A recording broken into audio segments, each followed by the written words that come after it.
ನಮಸ್ಕಾರ. ವನಜಾ ಮಲೆನಾಡು ಬಂದಾಯಿತು, ಹೊಸ ವಿಡಿಯೋ ತಂದಾಯಿತು. ಬನ್ನಿ ಇವತ್ತು ಮಗಳು ಜಾನಕಿ ಸೀರಿಯಲ್ಲು ಹೇಗೆ ಮೂವ್ ಆಗುತ್ತೆ, ಏನು ಸ್ಟೋರಿ ಇದೆ ನೋಡೋಣ. ಅದಕ್ಕಿಂತ ಮುಂಚೆ ನನ್ನ ವಿಡಿಯೋಕ್ಕೆ ಸಬ್ಸ್ಕ್ರೈಬ್ ಮಾಡಿಲ್ಲ ಅಂದರೆ ದಯವಿಟ್ಟು ಸಬ್ಸ್ಕ್ರೈಬ್ ಮಾಡ್ಕೊಳ್ಳಿ, ಹಾಗೆ ಒಂದು ಲೈಕ್ ಕೊಡಿ. ಇಲ್ಲಿ CSB ಹೆಂಡ್ತಿ ಮಗಳಿಗೋಸ್ಕರ ಮಗಳನ್ನ ಅಂದರೆ ಅಳಿಯ ಒಳ್ಳೆಯವನಲ್ಲ ಅಂತ ಗೊತ್ತಿದ್ದು ಕೂಡ ಮದುವೆ ಮಾಡಿರ್ತಾರೆ. ಹಾಗಾಗಿ CSB ಹೆಂಡ್ತಿ ಇಬ್ಬರು ಸೇರಿಕೊಂಡು ಮಗಳು ಜಾನಕಿಗೆ ಮದುವೆ ಇಷ್ಟ ಇರಲ್ಲ. ಹಾಗಾಗಿ ಅವಳಿಗೂ ಅವಳ ಗಂಡಗೂ ಹೊಂದಾಣಿಕೆ ಇಲ್ಲದ ಕಾರಣಕ್ಕೆ ಯಾವಾಗಲೂ ಬೇಜಾರಾಗ್ತಾ ಇರ್ತಾಳೆ.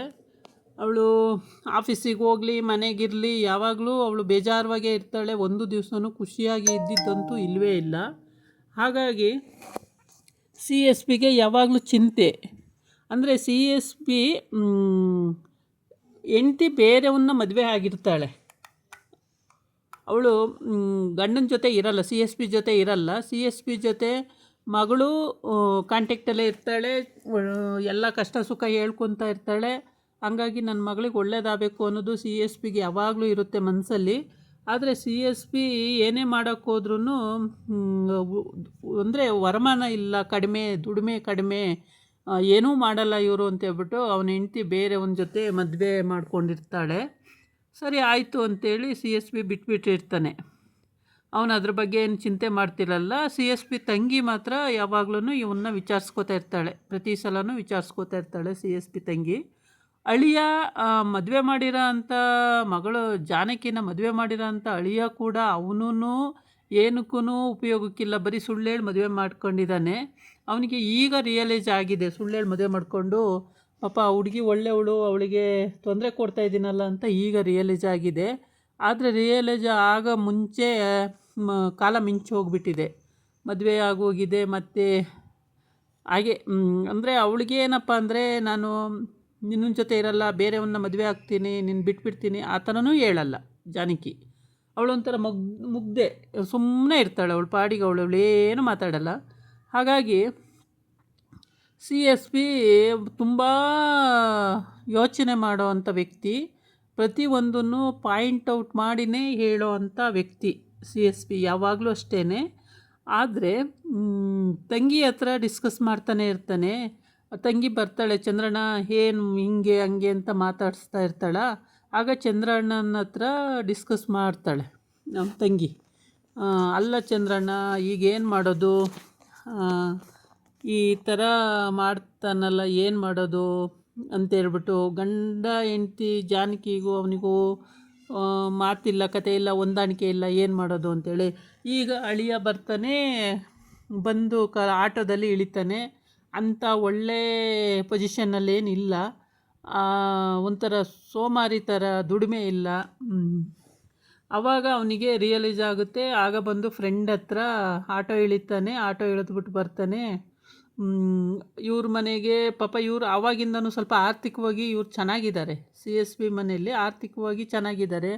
ಜಾನಕಿನೂ ಅಷ್ಟೇ, ಅವಳು ಅವ್ರ ಮನೆ ಪೂರ್ತಿಕೆ ಎಲ್ಲ ಚೆನ್ನಾಗೇ ಇರೋದ್ರಿಂದ ಈ ಬಡವನ ಮದುವೆ ಮಾಡ್ಕೊಂಡ್ರೂ ಅವಳು ಏನೂ ಅದ್ರ ಬಗ್ಗೆ ಏನು ಇದೇ ಎತ್ತಿಲ್ಲ ಇಲ್ಲಿವರೆಗೇ. ಫ್ರೆಂಡ್ ಹತ್ರ ಹೇಳ್ತಾ ಇರ್ತಾನೆ, ಈಗ ರಿಯಲೈಸ್ ಆಗಿದೆ ಇವನಿಗೆ. ಫ್ರೆಂಡ್ ಹತ್ರ ಹೇಳ್ತಾ ಇರ್ತಾನೆ, ಆ ಹುಡುಗಿ ತುಂಬ ಒಳ್ಳೆಯವಳು, ನಾನು ಆ ಹುಡುಗಿಗೆ ಬೇಡ ಡಿವೋರ್ಸ್ ಮಾಡಿಬಿಡ್ತೀನಿ, ಪಾಪ ಅವಳ ಜೀವನ ಹಾಳಾಗೋಗುತ್ತೆ, ಹಾಗೆ ಹಿಂಗೆ ಅಂತ ಏನೋ ಹೇಳ್ತಿರ್ತಾನೆ. ಅದಕ್ಕೆ ಫ್ರೆಂಡು ಅವನು ಏನೋ ಒಂದು ಹೇಳ್ತಾನೆ ಆವಾಗ, ಹೌದು ಈ ಥರ ಮಾಡಿದ್ದು ತಪ್ಪೇ ಅನಿಸುತ್ತೆ ಅಂತ ಫ್ರೆಂಡು ಹೇಳ್ತಾ ಇರ್ತಾನೆ. ಆವಾಗ ಆ ಗಂಡ ಅನ್ನಿಸ್ಕೊಂಡವನು ಅವನಿಗೆ ಎಲ್ಲ ರೀತಿಯೂ ಅವನು ಪ್ರಯತ್ನ ಪಡ್ತಾನೆ. ಆದರೆ ಅವಳು ಯಾವುದನ್ನು ಬಾಯಿ ಬಿಟ್ಟು ಹೇಳಲ್ಲ, ಅವಳು ಪಾಡಿಗೆ ಅವಳು ಸುಮ್ಮನೆ ಇದ್ದುಬಿಡ್ತಾಳಲ್ವ, ಅದೇ ಬೇಜಾರದಲ್ಲಿ ಯಾವಾಗಲೂ ಇರ್ತಾಳೆ. ಆಫೀಸಿಗೆ ಹೋಗಲಿ ಮನೆಗೆ ಬರಲಿ ಬೇಜಾರು ಬಗ್ಗೆ ಇರ್ತಾಳೆ. ಫ್ರೆಂಡ್ ಇರ್ತಾಳೆ, ಫ್ರೆಂಡ್ ಹತ್ರನೂ ಕೂಡ ಅವಳು ಏನೂ ಹೇಳ್ಕೊಂಡೇ ಇರಲ್ಲ, ಅಮ್ಮ ಹತ್ರನೂ ಹೇಳಲ್ಲ, ಅಪ್ಪ ಹತ್ರನೂ ಹೇಳಲ್ಲ. ಅವಳು ಆಯಿತು ಅವಳು ಪಾಡಾಯಿತು ಸುಮ್ಮನೆ ಇದ್ದುಬಿಡೋದೇ ಆಗೋಗಿರುತ್ತೆ. ಆವಾಗ ಈಗ ಫ್ರೆಂಡ್ಗಳು ಇವನ ಫ್ರೆಂಡು ಇಬ್ಬರು ಡಿಸ್ಕಸ್ ಮಾಡಿಕೊಂಡು ನಾನು ಡಿವೋರ್ಸ್ ಮಾಡಿಬಿಡ್ತೀನಿ, ಪಾಪ ಅವಳು ಜೀವನ ಹಾಳಾಗೋದು ಬೇಡ ಅಂತೇಳಿ ಇವರು ಡಿಸೈಡ್ ಮಾಡ್ಕೊಂಡಿರ್ತಾರೆ. ಈ ಕಡೆ CSB ತಂಗಿ ಹತ್ರ ಕೂತ್ಕೊಂಡು ಮಾತಾಡ್ತಾ ಇರ್ತಾನೆ, ಪ್ರತಿಯೊಂದು ವಿಷಯನೂ ಡಿಸ್ಕಸ್ ಮಾಡ್ತಾನೆ. ಅಲ್ಲ ಚಂದ್ರಣ್ಣ ಹಾಗೆ, ಅಲ್ಲ ಚಂದ್ರಣ್ಣ ಹಿಂಗೆ ಅಂತ ಅವಳು ತಂಗಿ ಹೇಳ್ತಾ ಇರ್ತಾಳೆ. ಇವನು ಅದನ್ನು ಕೇಳಿಸ್ಕೊಳ್ತಾನೆ, ಮಾತಾಡ್ತಾನೆ. ಇಬ್ಬರಿಗೂ ಬಾಂಡಿಂಗ್ ಚೆನ್ನಾಗಿದೆ. ಅಣ್ಣ ತಂಗಿಗೆ ತುಂಬ ಚೆನ್ನಾಗೇ ಮಾತಾಡಿಕೊಂಡು ವಿಷಯನೆಲ್ಲ ಬಗೆಹರಿಸೋ ರೀತಿ ಮಾತಾಡ್ತಾ ಇರ್ತಾರೆ. ಏನು ಮಾಡೋದು ಹಾಗೆ ಹೀಗೆ ಅಂತ ಎಲ್ಲ ವಿಷಯನೂ ಚರ್ಚೆ ಮಾಡ್ತಾರೆ ಕೂತ್ಕೊಂಡು.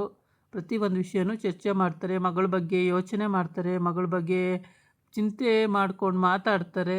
ಈ ಥರ ಅವ್ರ ಅಮ್ಮ ಏನಂತಾಳೆ ಅನ್ನೋದು ಮುಖ್ಯ ಆಗಿರುತ್ತೆ ಅಲ್ಲಿ. ಅವ್ರ ಅಮ್ಮನ ಡಿಸಿಷನ್ನೇ ಮುಖ್ಯ ಆಗಿರುತ್ತೆ. ಮತ್ತು ಮಗಳೇನು ಅದ್ರ ಮೇಲೆ ತೀರ್ಮಾನ ತಗೋತಾಳೆ ಅನ್ನೋದು ಮುಖ್ಯ ಆಗಿರುತ್ತೆ. CSP ಮಾತೇನು ಅವ್ರೇನು ಕೇಳ್ತಿರಲ್ಲ, ಪ್ರತಿಯೊಂದು ವಿಷಯನೂ ಕೇಳಲ್ಲ. ಹಾಗಾಗಿ ಇವರು ಅಣ್ಣ ತಂಗಿ ಕೂತ್ಕೊಂಡು ಇಲ್ಲಿ ಡಿಸ್ಕಸ್ ಮಾಡಿನೇ ಮುಂದೆ ಹೋಗಬೇಕು. ಏನೇ ಡಿಸ್ಕಸ್ ಮಾಡಿದ್ರೂ ಅದು ಬಗೆಹರಿಲಾರ್ದಂಥ ಸಮಸ್ಯೆ. ಏಕೆಂದರೆ ಕೊನೆಯವರೆಗೂ ಹೀಗೆ ಇರಬೇಕಾಗತ್ತೆ ಅಂತ ಹೇಳ್ತಾ ಇರ್ತಾರೆ. ಇದೇ ರೀತಿ ಈ ಸ್ಟೋರಿ ಮುಂದೆ ಹೋಗ್ತಾನೇ ಇರುತ್ತೆ. ಏನು ಮಾಡಬೇಕು ಅಂತ ಗೊತ್ತಾಗ್ದೇ ತಲೆ ಕೆಟ್ಟೋಗಿರುತ್ತೆ. ಅವ್ರಿಗೂ ಕೂಡ ಅದ್ರ ಬಗ್ಗೆ ಯಾವುದೇ ತೀರ್ಮಾನ ತಗೊಳ್ಳೋಕ್ಕೂ ಯೋಚನೆ ಮಾಡಬೇಕಾದಂಥ ಸನ್ನಿವೇಶ ಆಗಿರೋದ್ರಿಂದ ಮಗಳ ಭವಿಷ್ಯ ಅದರಲ್ಲಿದೆ. ಇವಳಿಗೆ ಸೊಸೆ ಭವಿಷ್ಯ, ಅವನಿಗೆ ಮಗಳ ಭವಿಷ್ಯ ಅಲ್ಲಿದೆ. ಮಗಳ ಭವಿಷ್ಯದ ಬಗ್ಗೆನೇ ಚಿಂತೆ ಮಾಡಬೇಕಾಗಿರುತ್ತೆ. ಏನು ಮಾಡೋದು ಅಂತ ಯೋಚನೆಗಳು. ಹೀಗಾಗಿ ಪ್ರತಿಯೊಂದು ಇದರಲ್ಲೂ ಯೋಚನೆ ಮಾಡ್ತಾನೇ ಇರ್ತಾರೆ. ಸರಿ ಮತ್ತೆ ಅಂತೇಳಿ ಯಾವಾಗಲೂ ಹೀಗೆ ಅವರು ಲಿವಿಂಗ್ ರೂಮಲ್ಲೇ ಕೂತ್ಕೊಂಡು ಅಣ್ಣ ತಂಗಿ ಪ್ರತಿಯೊಂದು ವಿಷಯನೂ ಚರ್ಚೆ ಮಾಡೋದಾಗಲಿ ಮಾತಾಡೋದಾಗಲಿ ಮಾಡ್ತಾಯಿರ್ತಾರೆ. ಇವರು ಏನು ತೀರ್ಮಾನ ಮಾಡ್ತಾರೆ ಅನ್ನೋದು ಮಗಳಿಗೆ ಅದ್ರ ಮೇಲೆ ಡಿಪೆಂಡ್ ಆಗಿರುತ್ತೆ. ಮಗಳು ಸೈಲೆಂಟ್, ಅವಳು ಮಾತಾಡಲ್ಲ, ಕತೆ ಆಡಲ್ಲ. ಜಾನಕಿ ಅವಳಾಯಿತು, ಅವಳ ಆಫೀಸ್ ಆಯಿತು, ಅವಳ ಮನೆ ಆಯಿತು, ಆ ರೀತಿ ಇರ್ತಾಳೆ. ಗಂಡನ ಬಗ್ಗೆ ಎಷ್ಟೆಲ್ಲ ಹೇಳಿದ್ರು ಯಾರೂ ತಲೆ ಕೆಡಿಸ್ಕೊಳಕ್ಕಲ್ಲ. ಇದಾಗಿತ್ತು ಇವತ್ತಿನ ವಿಡಿಯೋ. ನಾಳೆ ಇನ್ನೊಂದು ವಿಡಿಯೋ ಜೊತೆ ಬರ್ತೀನಿ. ನಮಸ್ಕಾರ.